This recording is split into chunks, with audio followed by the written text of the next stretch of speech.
Dirty dealings, corporate battles, consumer woes. This is Evening 5. Gadang Holdings is calling off its planned acquisition of land in Kwasa Damansara after the Economic Planning Unit or EPU rejected its bid to have the 30% Bumiputra equity requirement waived. The builder-cum-property developer was proposing to pay 114.78 million ringgit for a 21.08-acre plot of land, which would have been developed into a residential project. It had a development rights agreement with the landowner, Kwasa Damansara 3 or KD3 since January 2017, but the sale and purchase agreement was only inked last November. In a Bourse filing, Gadang said, following its failed appeal to the EPU, it had written to KD3 to inform them of the development and gave notice of its intention to terminate the agreement. With this termination, it said, the deal is rendered null and void, and neither party has any further rights nor claims against the other party in respect of the agreement. With the deal terminated, it said the parties will now revert to the development rights agreement inked. Shares in Gadang finished 5.19% higher at 40.5 sen, giving the group a market capitalization of 291.08 million ringgit.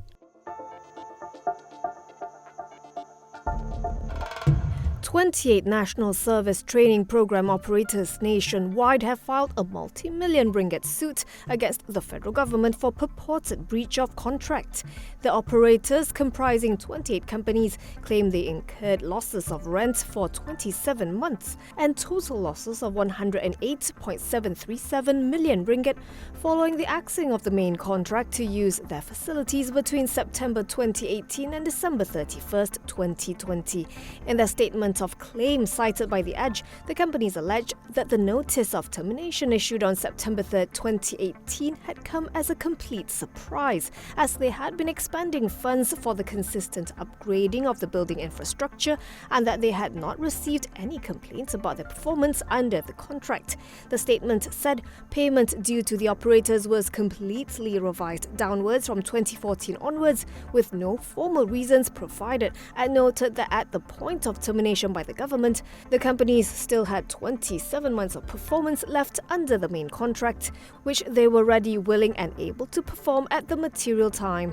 The operators contended the termination is unlawful, adding that they had tried to negotiate with the government, but Putrajaya failed or refused to pay them any compensation.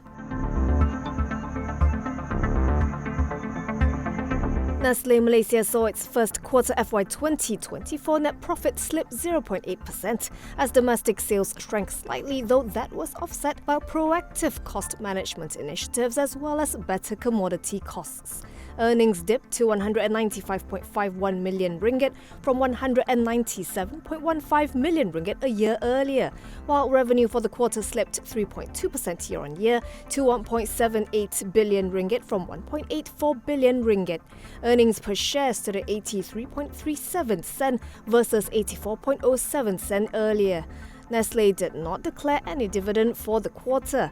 Its CEO Warner Runnels said, amidst a challenging environment where consumers remained cautious with their spending and intense competitive landscape, the group continued to focus on delivering high-quality products made in Malaysia by Malaysians. With close proximity between Chinese New Year and the start of Ramadan, he said Nestlé's teams remained laser-focused in ensuring effective commercial execution, relevant communication and operational excellence across all channels. On its prospects, Reynolds said 2024 is shaping to be a rather challenging year, with pressure on short-term growth derived from the lingering effect of inflation and foreign exchange volatility on Malaysians' purchasing power and heightened competition. At today's close, Nestlé shed 0.24% to 126 ringgit 90 sen a share, for a market capitalization of 29.76 billion ringgit.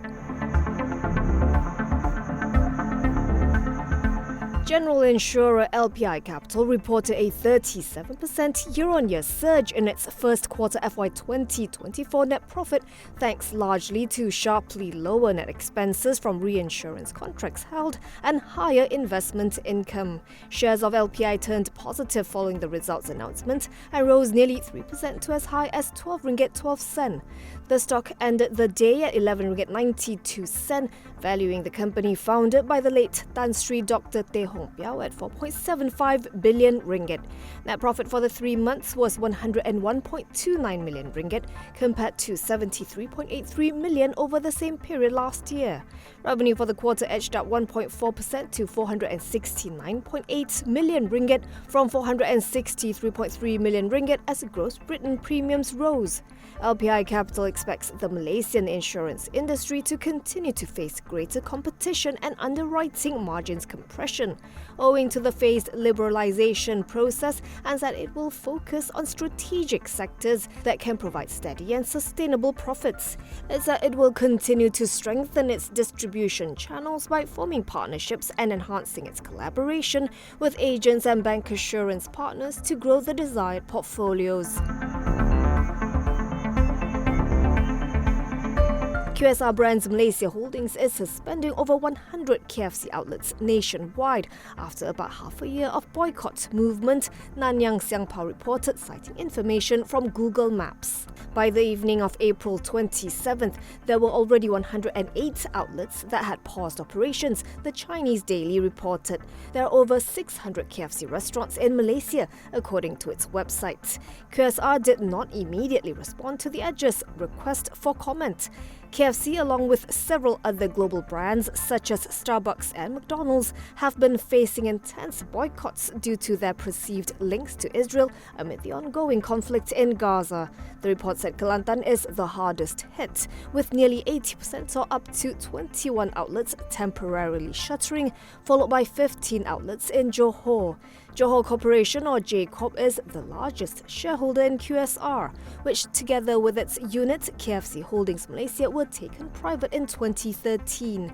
JCorp partnered with the EPF and private equity firm CVC Capital Partners to privatize the entities in a 5.2 billion ringgit deal.